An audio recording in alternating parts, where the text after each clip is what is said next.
जून 5 हमारे प्रतिदिन की रोटी मिनिस्ट्रीज की ओर से आप सबों को नमस्कार। आज के संदेश का शीर्षक मौसम, शेरिडन वॉइसी की ओर से। आज के पवित्र शास्त्र का भाग सबोपदेशक की पुस्तक अध्याय 3 1 से 14। हर एक बात का एक अवसर और प्रत्येक काम का जो आकाश के नीचे होता है एक समय है।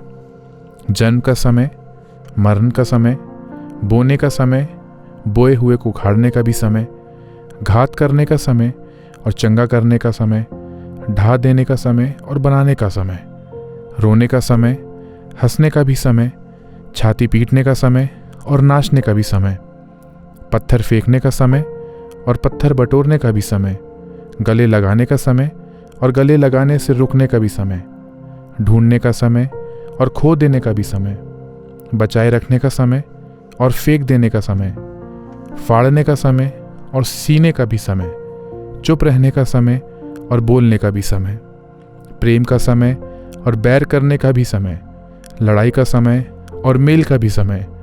काम करने वाले को अधिक परिश्रम से क्या लाभ होता है?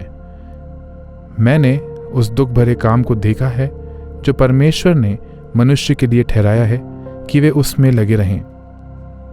उसने सब कुछ ऐसा बनाया कि अपने अपने समय पर वे सुंदर होते हैं। फिर उसने मनुष्य के मन में आदि अंत काल का ज्ञान उत्पन्न किया है, तो भी काल का ज्ञान उत्पन्न किया गया है। वह आदि से अंत तक मनुष्य बूझ नहीं सकता। मैंने जान लिया है कि मनुष्य के लिए आनंद करने और जीवन भर भलाई करने के सिवाय और कुछ भी अच्छा नहीं, और यह भी परमेश्वर का दान है कि मनुष्य खाए पिए और अपने सब परिश्रम में सुखी रहे। मैं जानता हूं कि जो कुछ परमेश्वर करता है वह सदा स्थिर रहेगा, ना तो उसमें कुछ बढ़ाया जा सकता है और ना कुछ घटाया। परमेश्वर ऐसा इसलिए करता है कि लोग उसका भय माने। मुख्य वचन सबोपदेशक अध्याय 3 पद 1। हर एक बात का एक अवसर और प्रत्येक काम का जो आकाश के नीचे होता है एक समय है। हाल ही में मुझे एक सहायक शब्द मिला, शीतकाल। जिस प्रकार से सर्दियों का मौसम अधिकांश प्राकृतिक संसार के धीमे हो जाने का समय होता है, लेखिका कैथरीन जीवन के ठंडे मौसमों के दौरान विश्राम करने और स्वस्थ होने की हमारी आवश्यकता का वर्णन करने के लिए इस शब्द का उपयोग करती हैं। मैंने अपने पिता को कैंसर की बीमारी से खो देने के बाद उस समरूपता को सहायक पाया जिसने मुझे महीनों तक मुझे शक्तिहीन बनाकर रखा। इस जबरदस्ती की धीमी गति से नाराज होकर यह प्रार्थना करते हुए मैंने अपनी शीतकाल, जो कि शोक का समय है, उससे लड़ाई करी कि गर्मी का आनंद वापस लौट आए। परंतु मुझे तो बहुत कुछ सीखना था। सबोपदेशक की पुस्तक प्रसिद्ध रूप से यह कहती है कि हर एक बात का एक अवसर और प्रत्येक काम का जो आकाश के नीचे होता है एक समय है, अर्थात बोने और काटने का, रोने और हंसने का, शोक मनाने और नाचने का।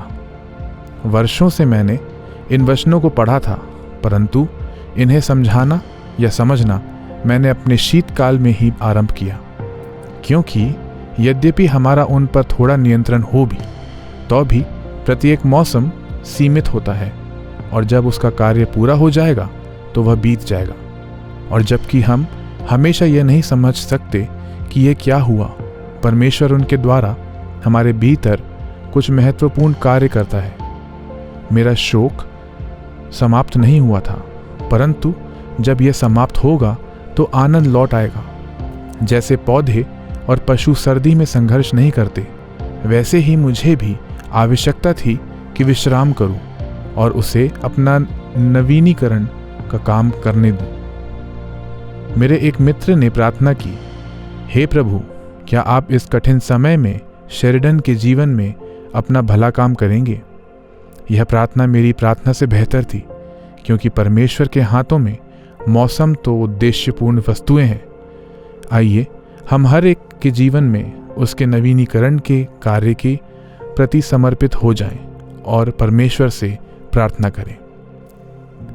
आपने ऐसा कब चाहा था कि कोई मौसम अपने समय से पहले समाप्त हो जाए? आपको क्या लगता है कि इस मौसम में परमेश्वर आपके जीवन में क्या करना चाहता है? हे पिता परमेश्वर, आपकी महिमा के लिए और मेरी भलाई के लिए हर मौसम का उपयोग करने के लिए धन्यवाद। आमीन।